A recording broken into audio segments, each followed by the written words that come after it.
Hi everyone, Jackie Grant here from Break Free Consultancy. So one of the things that I would love to share with you right now is some of the work that I do around neurodiversity.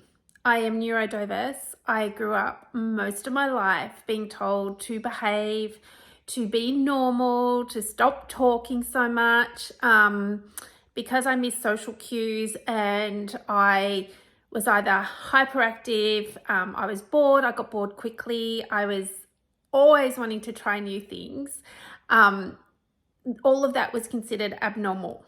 It was, sit still, behave, stop talking, maybe start talking. There was so much that wasn't actually known or acknowledged when I grew up as a child. And I've had people say, you know nothing about neurodiversity. And that has come from people that have a 4-year-old child or a 6-year-old child that's neurodiverse.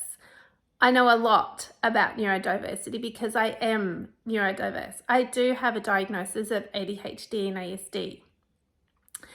And the moment that I found that out, it made so much sense because I've spent over 35 years working in health and disability, which includes working with a lot of people who are neurodiverse.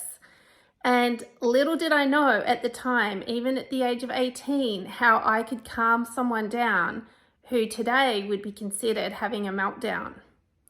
I have worked with and raised a couple of children who are considered neurodiverse. One of them has a diagnosis and one of them doesn't. So yes, I have lived experience, I have studied, and I have brought it all together. One of the things that I've realized is that I have worked in many workplaces that are not neurodiverse inclusive. And so over the last probably 6 months, I've started to work with more businesses on becoming and implementing neurodiversity inclusive places, like to bring in strategies that help their staff and also empower the staff to speak up and say, this is part of my neurodiversity, which is slightly different to the person sitting next to me who is also neurodiverse. I've worked with a couple of companies in Canada and Australia, and I'm getting offers now more and more.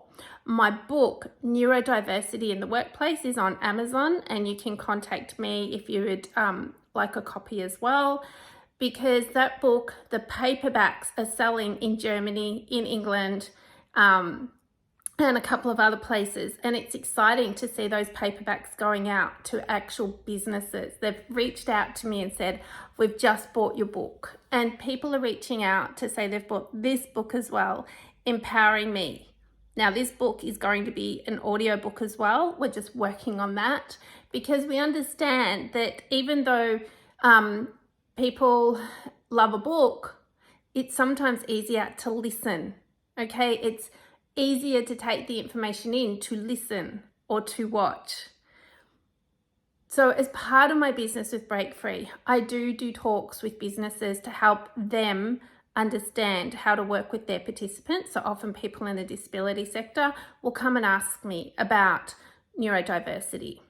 Yes, I know, I've already said it a couple of times, that people will sit back and say, you have no idea.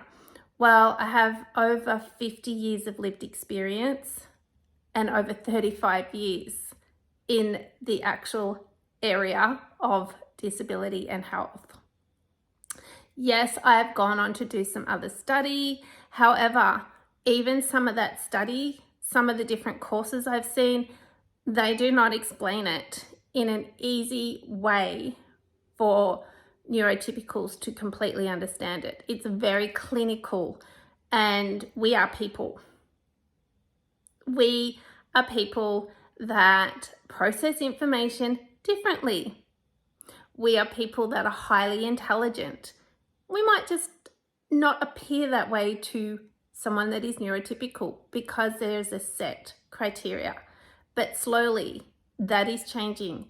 And with Neurodiversity Awareness Week starting on the 13th of March, now is a really great time to stop and think, if you are neurotypical, do I know anyone that is neurodiverse? And how have I treated them? What's been my expectation of them? has it been to get them to fit into what makes me feel comfortable? And with the businesses I've worked with the questions I've been asked and my own experience, one of the biggest things I've found is people say, I don't get it. A lot of neurotypical people have said, I don't get why you can't just read between the lines. Well, often between the lines is space and nothingness. Does that mean that I'm no better than you, or I'm worse than you? Why is it that you get your words mixed up sometimes? Well, because maybe I'm trying to mask to make sure that you understand what I'm saying versus what I really want to say. So it's time for people to be true to who they are, whatever that looks like for them, and to be treated with respect. Now, I know, as with any group, there's always people that are more vocal and more righteous than other people, and it is worldwide, culture-wide, everything. It doesn't matter what the topic is. If people really love bananas, they're going to shout it to the world and say bananas are better than oranges. And then people that love oranges are going to say they're better. And I'm not minimizing this. I am simply saying that neurodiversity is a big part of somebody's life, and part of showing respect and being treated in equality is to say, okay, that's how you communicate. Let's see how we can meet together. Now, I've had a couple of coaches as well reach out to me over the last 24 hours and say, I'm struggling with my client. Could we talk? And it turns out that that person is potentially, or at least demonstrating, some of the traits of being neurodiverse. So rather than go ahead and label it any more than that is, it's just, here's a different way in which you could communicate with that person. So I will be running training.